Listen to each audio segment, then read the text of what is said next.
घरवा में ऐसी राजा जी।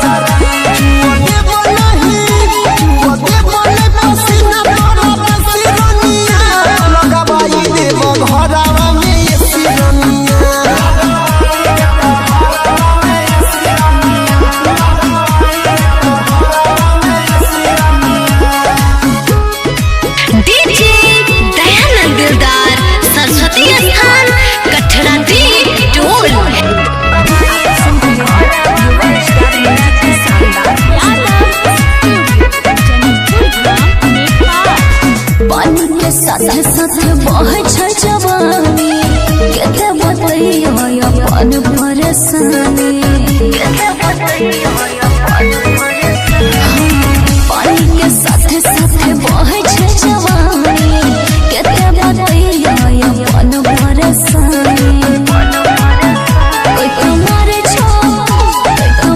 छो जोगार रोजे देसी राजा जी लगवाई दियो घरवा में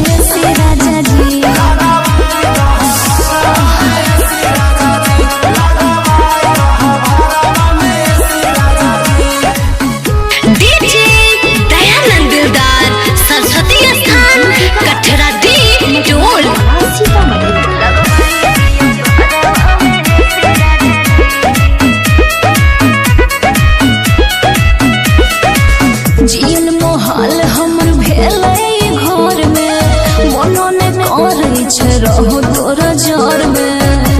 अरे केते परेशानी छै।